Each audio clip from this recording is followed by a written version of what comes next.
Even آپ دیکھیں نا کرکٹ جو ایک آپ کے سافٹ امیج بناتا ہے آپ اس کے اندر لڑنا شروع کر دیتے ہیں. اچھا میاں سیف الرحمان صاحب یہ بتائیے کہ آپ نے سمجھتے کہ جمعہ 8 دن ہوئے امریکہ گیا یہاں سے طالبان کی حکومت آئی, بجائے اس کے کہ آپ اپنا ایک سافٹ امیج بناتے, آپ اپنے خطے کے اندر اپنی پوزیشن کو مستحکم کرتے, اپنے ہمسایہ ممالک کے ساتھ اچھے تعلقات بناتے, اور جو کرائسس آپ نے گزشتہ اتنی دہائیوں سے بھگتا ہے, کبھی روس کی شکل میں کبھی امریکہ کی شکل میں, آپ اس سے باہر آ کے اپنا ایک سافٹ امیج کو دنیا کے سامنے لے کے آتے. آپ بالکل اس کے ریورس جو ہے وہ چل رہے ہیں, آپ دوبارہ سے اس کرائسس کے اندر آنا چاہ رہے ہیں.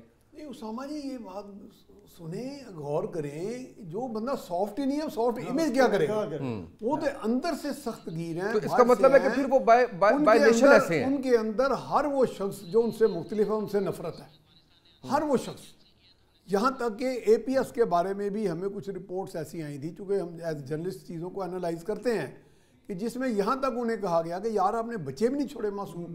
انہوں نے کہا جی وہ بچے تو تھے نہیں, وہ تو پیوبرٹی ان کے آ گئی تھی, اندر پیوبک ہیئر ان کے اگ گئے تھے, یا اس طرح کی باتیں گندی قسم کی فوش باتیں, جس کو اسلام کو اتنا فوش بنا دیا انہوں نے. اور اس کی دلائل جو ہیں, اور ان کے اندر ایک زوم ہے جس طرح تھوڑا تھوڑا ہمارے خان صاحب میں بھی تھا, عمران خان میں, کہ میں سب سے سپیریئر ہوں باقی سب انفیریئر ہیں. وہ یہ سمجھتے ہیں کہ ہم ایک سپیریئر ریس ہیں, یہ غلام سی ریس ہے. ہم جب آتے تھے تخت و تاراج کر کے ان کو رستے میں اڑاتے جاتے تھے, آگے جا کے تخت و تاراج کرتے تھے. وہ مائنڈ سیٹ لے کے وہ ایک لیگیسی ایک نسل در نسل آیا ہے. وہ ہمیں کمتر سمجھتے ہیں, ہمیں کسی حد تک شاید بغیرت بھی سمجھتے ہیں, ہمیں کافی حد تک اسلام سے بھی دور سمجھتے ہیں, اور وہ یہ سمجھتے ہیں کہ ہمارا اسلام صحیح ہے, اور اسلام جو ہے وہ بزور شمشیر آیا ہے, اور ہم شمشیر چلاتے رہیں گے یہاں تک کہ پھر ان کی شمشیریں یا تو پھر بھسم ہو جائیں. بالکل صحیح ہے. اچھا مجھے نا سر میاں سیف الرحمان صاحب آپ سے یہ پوچھنا ہے, کیونکہ آپ نے اس پہ کافی ریسرچ کی. جی میں نے کیا, میں نے لکھا بھی ہے. علم افاقی صاحب کے پاس بھی, ان کی طرف بھی میں جاتا ہوں. میں ایک بیان آپ کے سامنے رکھتا ہوں کہ جو طالبان رہنما عبدالسلام ضعیف ہے, ان کی ایک حالیہ ویڈیو ہے جس میں انہوں نے کہا ہے ہمارے پاس جدید ہتھیار نہیں مگر ایسی چیز ہے جو پاکستان کے لیے بہت خطرناک ثابت ہو سکتی ہے. اچھا اس کو جب انٹرپریٹ کیا ہے انہوں نے, اعجاز حیدر صاحب نے, تو انہوں نے دفاعی امور کے تجزیہ کار ہیں, انہوں نے کہا ہے کہ یعنی پاکستان میں موجود لوگوں تک ہماری نظریاتی رسائی ہے. جی جی ہاں, یہ میں اس پہ چاہ رہا ہوں کہ آپ تھوڑا سا ذرا اس کو ایکسپلین کیجیے. میں آپ کو تھوڑا سا ایک بات کر لوں, ویسے میری ذات کے اوپر ہے وہ, لیکن بعض ذاتی طور پہ بھی آپ چیزوں کو انالائز کر لیتے ہیں. میں اپنی نو عمری میں آج سے کچھ 40-45 سال پہلے ایک عسکریت پسند تھا, میں مزاجن, ٹھیک ہے, اور میں علامہ اقبال کا بڑا فین تھا, اور میں یہ سمجھتا تھا کہ اسلام جو ہے نا وہ جہاد کا نام ہے, عسکریت کا نام ہے. پھر ہم بہک بھی گئے, ہمیں ایک صاحب تھے, انہوں نے ہمیں تربیت بھی دی عسکری. پھر ایک دن ایسا آیا کہ انہوں نے میرے ایک دوست کو بھیجا کہ یار فلاں جگہ پہ بم لگاؤ. میں نے کہا بھئی یہ تو اسلام کے منافی ہے, حضرت صلی اللہ علیہ وسلم اس کے اگینسٹ ہے. تو میں شکر الحمدللہ کہ میں آج تک بچا ہوں ان سے. تو میں نے قریب سے دیکھا, بڑے قریب سے ہو کے واپس آئے ہیں, میں فخر کرتا ہوں, بڑا اللہ نے ہاتھ دے کے بچایا ہے. لوگوں کو کہتا ہوں, میں لوگوں کو کہتا ہوں کہ غربت نہیں ہے اس کا مسئلہ, میں کہتا ہوں یہ ذہنی پسماندگی ہے, مالی نہیں. کیونکہ میں نے انکار کیا, وہ ہمیں کہتے تھے جی پیسہ لیں, میں نے کہا نہیں یہ بھی غلط ہے. پھر وہ کہتے تھے عورت لیں, یعنی کہ دنیا کا ہر گناہ جو ہے نا اس کی ترغیب دے کے وہ اسلام پھیلاتے ہیں اس طرح. تو چونکہ وہ ان کا ایک نہیں, اسلام نہیں پھیلاتے, دہشت گرد. میں ان کا ورژن کہہ رہا ہوں, نعوذ باللہ. اوکے ٹھیک ہے, اسلام تو نہیں, میں ان کو کوٹ کر رہا ہوں. بالکل ٹھیک ہے. تو میں انہیں یہ کہتا تھا کہ یار اسلام کی اس طرح تبلیغ ہوتی ہے. حضرت صلی اللہ علیہ وسلم تو سلامتی کا ایک منبع تھے وہ. تو وہ تو یہ نہیں ہو سکتا کہ آپ کسی کو مار دیں, اس کی عورت اٹھا لیں, وہ مال غنیمت ہے, تو یہ جناب ترغیب دینا. جیسے مشرف نے بھی ایک دفعہ کہا کہ وہ جنت کی کنجی ہوتی ہے ان کے پاس, کہ جا کے حوریں ہمیں ایمبریس کریں گی, ایک دم ویلکم کریں گی.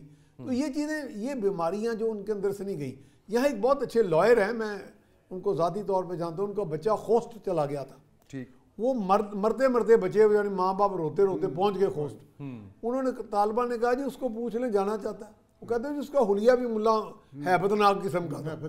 وہ کہتا ہے میں کہا یار میں بھی مر گیا, تیری ماں بھی مر گئی, چل ذہن سازی کرتی. ہاں انہوں نے کہا جی ڈیڈی میرا یہ وطن ہے, میرا یہی جنت, یعنی وہ اس طرح سے وہ کر دیتے ہیں. جی فاقی صاحب آپ اس میں پوائنٹ ریز کرنا چاہ رہے تھے کہ نظریاتی رسائی کے اوپر. میں دو باتیں مطلب اس میں نا, ایک تو بڑی یعنی یہ جو متھ بنائی ہوئی ہے, یہ بیانی ہے کہ جی فوان کبھی ناقابلے, کبھی ہمارا ایک اخبار تھا وہ بھی لکھا کرتا تھا فوان باقی کسار باقی, پتہ نہیں وہ کیا کیا ہماری جو ہے نا وہ ہم نے, اس نے بھی بیڑا گرک کیا. پھر اس کے بعد اس بیانیے کو پروموٹ کرنے میں بھی ہمارے ہی لوگوں نے کہ جی وہ تو ناقابل شکست ہیں, مرہٹوں نے انہیں مارا, سکھوں نے انہیں مارا، پنجابیوں نے انہیں مارا، چند انگریزوں نے پورے مطلب افغانستان پہ قبضہ بھی کیا، اور پھر افغانستان جو ہے بنایا بھی برطانیہ نہیں ہے، یعنی یہ ان کے بفر زون تھا، انہوں نے بنایا یہ. اس لیے یہ تو بالکل جو ہے نا یہ بات ہی بڑی سرے سے غلط ہے کہ وہ کبھی ابھی اگر امریکہ کی بات کرتے ہیں، افغانستان کی بات یہ ہے کہ وہ ان تو سارے کے سارے ملک جو اسٹیبلش ہیں، بھوک ننگ کہاں پڑی ہے، وہ افغانستان کے بارے میں بات کر رہے ہیں. پاکستان میں بیان دیا کہ پشتون تو زیادہ ویسے پاکستان میں. اچھا دوسری بات جو ہے نا ایک بڑی اہم ہے، میں مطلب یہاں پہ اس چینل کے توسط سے اپنی جو ہماری انتظامیہ ہے، ہماری جو حکومت ہے، انہیں یہ بھی مطلب اس بات کا علم ہونا چاہیے کہ پاکستان میں تقریباً پنجاب میں، اسلام آباد میں اور مختلف یہ جو یہاں کی جو مساجد ہیں نا، جی کبھی ایک سروے کروائیں میاں صاحب کسی پہ کسی وقت، وہاں سروے کروائیں، وہاں کے پیش امام جو ہیں وہ کون ہے ذرا پتہ کریں، جو وہ نظریاتی بات کرتے ہیں نا کہ جی ہمارے پاس وہ طاقت ہے، وہ طاقت یہ لوگ ہیں اور انہی کے آگے سے بچے ہیں. اور وہ سارے کے سارے آپ کو زیادہ جتنے بھی اگر آپ اس کا کوئی سروے کروائیں گے نا تو 80-90% جو ہے نا ادھر سے آئے ہوئے جو ہے نا وہ مسجدوں میں اس وقت وہ نظر آئیں گے آپ کو. اب شاید کوئی کم ہو گئے ہوں لیکن ماضی میں تو بہت زیادہ تھے. تو چیزوں کو جب آپ نے بہتر کرنا ہے تو پھر آپ صرف یعنی جسے پنجابی میں کہتے ہیں نا گونگلیوں تو مٹی نہ چاڑو، پھر ہر اس جگہ پہ جائیں، اس طرف بات جا رہی ہے، ساری چیزیں جو ہے وہ سارے ایسوپس پورے کیے جائیں گے، ہر اس جگہ پہ جائیں. پھر سیکنڈلی یہ ہے کہ ان کے پاس یہی سب سے بڑا ہتھیار ہے نا کہ وہ خودکش بمبار تیار کرتے ہیں اور بھیج دیتے ہیں. تو اسی کے اوپر فاقی صاحب اصل بات یہ ہے کہ جو سب سے زیادہ کریٹیکل فیصلہ تھا تجارت کا، پاکستان نے اس پہ دو ٹوک موقف اختیار کیا ہے کہ دہشت گردی ختم کریں گے تو تجارت ہوگی، اس سے پہلے نہیں. صحیح ہے. تو اگر یہ کر لیا ہے تو جو آپ بات کر رہے ہیں اس کے اوپر بھی ظاہر ہے کہ یہ آئیں گے. آپ کو نہیں میاں سیف الرحمان صاحب لگتا کہ بالکل سلطان صلاح الدین ایوبی کے زمانے کی جو چیزیں تھی ساری، جس طرح سے ذہن سازی کی جاتی تھی، جس طرح سے خود کچھ حملے کیے جاتے تھے، حسن بن صباح کا وقت، تشیش عین اور یہ سارے، آپ کو لگ رہا ہے کہ سارا کچھ اسی طریقے سے سٹیج سے جایا جا رہا ہے؟ تقریباً یہ کیفیت تو وہی ہے، کیونکہ اگر اس میں کوئی بیرونی طاقتیں بھی ہیں تو دیکھیں، میں بعض اوقات لوگ کہتے ہیں کہ جی بھارت ان کے پیچھے ہے. میں کہتا ہوں جی مان لیا بھارت کو، چلو ہم آئیڈینٹیفائی کرتے ہیں ازلی دشمن، ٹھیک ہے، نون دشمن، ڈکلیئرڈ دشمن، لیکن اس بندے کو کیا کہیں گے وہ اسلام کے یا کفر کے کس درجے پہ فائز ہے جو ایک کافر کے یا ایک نان مسلم سے پیسے لے کے اس کی اماں پر ایک مسلمان کے اوپر حملہ کر رہا ہے. میں تو باقاعدہ اب جب بھی کسی کالم لکھتا ہوں یا کہیں ٹی وی پہ جا کے بات کرتا ہوں تو میں کہتا ہوں جی ہماری افواج کے جوان افسر کی شہادت ایک جگہ رکھ لیں. 80-90 ہزار معصوم نہتے انعامدہ غیر مسلح پاکستانی مسلمان مارے. میاں صاحب آپ تو بات کر رہے ہیں کسی سے مسلمان کا لفظ آپ کہہ رہے ہیں کسی سے پیسے لے کے مسلمان کے اوپر جو ہے مسلمان کو مارے. آپ مجھے یہ بتائیے کہ کیا یہ جو خودکش دھماکے ہیں جس کے اندر بچے اور عورتیں کسی بھی مذہب سے تعلق ہو، کیا ہمارا اسلام اجازت دیتا ہے کہ آپ بے شک کسی غیر ملک یا کسی غیر مسلم جو ہے وہ اس کی خاتون بھی اس میں شامل ہے، بچے بھی شامل ہیں، تو آپ دھماکہ کر دیتے ہیں، اس میں سارے جاتے ہیں؟ یہ جائز ہو سکتا ہے؟ دیکھیں جہاد جو آپ نے بات کی ہے نا وہ سٹیٹ نے کرنا ہے آج کے دور میں، ٹھیک ہے، آج کے دور میں وہ سٹیٹ نے کرنا ہے، اور وہ اس کو آپ نے کس طریقے سے کرنا ہے، اس کے کیا میتھڈالوجی ہے ساری کی ساری، اس کے اندر وہ ہونا ہوتا ہے، اس طرح سے نہیں ہے. اچھا وہ فرض جب ہے وہ کرنا ہے، وہ کرنا چاہیے، وہ سٹیٹ کو کرنا چاہیے، لیکن یہ جہاد کی تو کوئی شکل نہیں ہے نا کہ آپ جو ہے وہ خود کچھ دھماکے کر دیں، آپ لوگوں کے ذہن خراب کر دیں، آپ لوگوں کے بچے اٹھا کے لے کے جائیں، ان کی ذہن سازی کر دیں، ان کو خلاف استعمال کریں. یہ تو کوئی اسلام اجازت نہیں دیتا اس چیز کی. اسلام نام کی کوئی چیز نہیں ہے. میرے ایک دو دوست تھے، حاجی خیال باز افریدی، لال باز افریدی، تیرہ میدان میں رہتے تھے. ہم لاہور کے لوگ تھے. میں گیا رات کو سویا، صبح اٹھا تو ایک قیمے والے پوڑے کی شکل کی چیز پڑی تھی. میں کہا حاجی یہ بھی کھلاؤ، میں تو لاہوریا ہوں. انہوں نے کہا یہ کھانے والی چیز نہیں. میں کہا یہ کیا ہے؟ کہتا ہے یہ افیون ہے. میں نے زندگی میں پہلے اور آخری مرتبہ افیون دیکھی، اور وہ افیون جو تھی، میں کہا یہ کیا کرتے ہو؟ کہتا ہے ہم یہ بیچتا ہے. تو میں کہا یہ تو یار اسلام تم مارو تسبیح اور تہجد پڑھتے ہو. کہتا ہے اسلام میں منع ہی نہیں. یہ اس نے میرے منہ پہ کہا. اور پھر جعلی کرنسی میں نے دیکھا، اغوا لاہور سے لوگ جا رہے ہیں، میں اس کا نام لے سکتا ہوں، شاہین بٹ قتل کر کے گیا 2، اور جمرود میں پناہ لی اور اس کو 25,000 روپے مہینہ ایک قتل کا، 25,000 روپے مہینہ ایک قتل کا پناہ دی گئی. یہاں کہاں اسلام آ گیا؟ مجھے بتائیں، کیا اسلام اس چیز کی اجازت دیتا ہے کہ قتل کر کے بندہ آگے پناہ لے لے اور آپ کے علم میں ہو گئی یہ قاتل ہے تو اسے کہو جی مجھے معاوضہ دیتے جاؤ؟ میری گاڑی چوری ہوئی جنگ اخبار کے دفتر کے آگے سے، وہ 14 سال سے افغانستان میں پھر رہی ہے لاہور نمبر کے ساتھ. مطلب یہ کام اس طرح کے تو عام لا اینڈ آرڈر نہیں ہے نا کسی بھی قسم کا.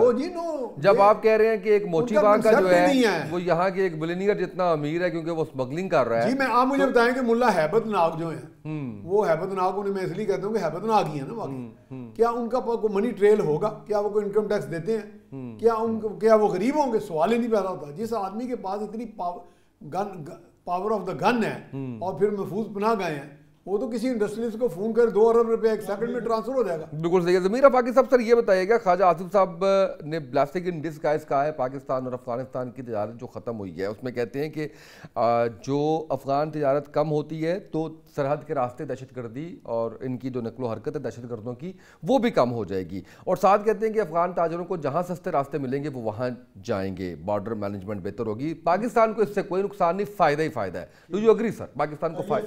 اس کی چھوٹی سی مثال یہ ہے کہ ان کی جتنی گاڑیاں آتی ہیں نا جی وہاں سے چھوٹے چھوٹے بچے بھی اسمگل ہو کے آ رہے ہوتے ہیں, اور ان گاڑیوں میں جتنا سامان آتا ہے اس میں سے اب ساری گاڑیوں تو اب کھول کے ایک ایک پیٹی ایک ایک دانہ دیکھ ہی نہیں سکتے, اس میں اسلحہ بھی آتا ہے, اس میں جو ہے یہ منشیات بھی آتی ہیں اور دیگر غیر مطلب جتنی بھی وہ پاکستان میں جتنی بھرمار ہے کسی بھی اسمگل آئٹم کی وہ انہی ذریعے سے آتی ہے نا, اور کیا. اور ظاہری بات ہے کہ جب آتا آپ کے پاس بارود بھی ادھر سے آ رہا ہے, خود کا جیکٹس بھی ادھر سے آ رہی ہیں, تو یہ خواجہ اشرف یہ تو فائدہ یہاں تک ہو گیا, لیکن جب کہتے ہیں کہ نقصان نہیں ہے وہ کیسے نہیں ہے؟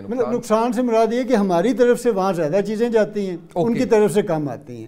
ٹھیک ہے, لیکن اس کا بھی نقصان پاکستان کو یہ ہوتا ہے مثلاً وہاں پہ جو غذائی مطلب چیزیں ہیں, چکن ہو گیا, آٹا ہو گیا, چاول ہو گیا, اس طرح کی چیزیں جب وہ افغانستان میں جاتی ہیں تو پاکستان میں اس کی مہنگائی زیادہ ہو جاتی ہے, تو وہ اس کا بھی نقصان اسمگل ہو کے جاتی تھی, اس کا بھی نقصان پاکستان. چند تاجروں کو تو اس کا فائدہ تھا جن کا اسمگل ہو کے جا رہا ہے, اور یہاں سے تاجر گارنٹی دے رہے ہیں ہماری زندگیوں کی ضمانت دے دیں تو پھر وہ کام کر لیتے ہیں. بالکل صحیح. یہ وہ مطلب معاملات ہیں. دیکھیں ریاست جو ہوتی ہے نا, ریاست کی نظر ہم لوگوں سے بہت زیادہ تیز ہوتی ہے, ان کی انٹیلیجنس ہوتی ہے, ان کے پاس رپورٹس ہوتی ہیں, وہ اس کے اوپر فیصلے کر رہے ہوتے ہیں, وہ جذباتی فیصلے نہیں کر رہے ہوتے. عوام جو ہے وہ جذباتی فیصلے کر سکتے ہیں, اس لیے جو ہے نا اس کا زیادہ تر نقصان جو ہے وہ انہی کو ہے, پاکستان کو کم نقصان ہے, چند چیزیں نہیں آئیں گی. ٹھیک ہے, بالکل صحیح ہے. اچھا میاں سیف الرحمان صاحب یہ بتائیے گا کہ جیسے ایران سے تیل اسمگل ہو کے پاکستان میں آج بھی آتا ہے, سب جانتے ہیں, اگر یہ سلسلہ افغانستان کے ساتھ پاکستان کی تجارت کا کافی دیر تک معطل رہتا ہے تو کیا مستقبل میں ہم یہ دیکھ سکتے ہیں کہ وہاں سے بھی اسمگلنگ جو ہے وہ شروع ہو جائے گی؟ یعنی ایران سے افغانستان سے, ایران سے تو ہو رہی ہے. افغانستان سے اسمگلنگ تو دیکھیں گے 2200 کلومیٹر لمبا روٹ ہے, وہ میں نے وزٹ بھی کیا ہوا ہے. اتنا کی زگ زیگ قسم کی کراسنگز ہیں کہ آپ کوئی فینس اتنا لمبا لگا ہی نہیں سکتے, اور وہ اس میں چونکہ آبادیاں بھی آپس میں نسلی طور پہ ایک جیسی ہیں, اور ادھر لیکن وہ جو اتنی ہم نے اس کی مینجمنٹ کی, خاردار تاریں لگائی, بڑا کچھ کیا گیا, باوجود نہیں اس کے باوجود کیونکہ دیکھیں آپ بعض اوقات آپ دیکھیں یہ ہم لاہور میں بیٹھے ہیں نا, لاہور کے بارڈر ایریاز میں مشرقی پنجاب میں لوگ چلے جاتے ہیں بھارت کا, اور بھارت کے مشرقی پنجاب کے لوگ ادھر آ جاتے ہیں. کئی پوائنٹ ایسے کئی ایسے پوائنٹس ہیں کہ اب تھوڑا سا زیادہ سختی ہوئی ہے, لیکن بہت سے لوگ باقاعدہ تجارت کرتے تھے, بھارت سے کوئی بوسکی لے آئے, بھارت سے کوئی اور چیزیں بھی آ جاتی تھی, یعنی کہ ناجائز طریقے سے, without custom duties and without یعنی ڈکلیریشن. تو یہ بارڈر ایریاز کے لوگ کافی دیر کرتے رہے ہمارے, تو بارڈر وہ تو بارڈر ہے بھی بڑا طویل اور اتنا ریجیمنٹڈ نہیں. اب بارڈر کی میں آپ کو پوزیشن بتاتا ہوں, اب پھر بھی چیک پوسٹ تھوڑی سی بڑھائی گئی ہیں. مشرف صاحب کے دور میں کچھ واقعات بہت ہوئے. مشرف ہمیں ملنے آئے, نیشنل ڈیفنس یونیورسٹی میں میں تھا, اور بھی لوگ تھے ہمارے ساتھ, حامد میر صاحب, یہ سارے. تو ہم نے کہا جی کہ یہ وہ کس طرح ہو جاتا ہے, ہر روز وہ چیک پوسٹ اڑا دیتے ہیں. انہوں نے کہا جی کہ ہماری چیک پوسٹوں میں بڑا گیپ ہے, مطلب 1 کلومیٹر یا کچھ اس طرح, تو ہر ایک میں 5 ہمارے فوجی جوان ہوتے ہیں, تو وہ 50-50 کا جتھا آتا ہے, ان کے پاس لیتھل ہتھیار ہوتے ہیں. جب ابھی امریکہ ابھی نکلا نہیں تھا یہاں سے, تب کی بات ہے, تو وہ پھر حملہ آور ہو جاتے ہیں. تو یہ ساری صورتحال میں یہاں پہ بھی اب یہی ساری صورتحال ہے.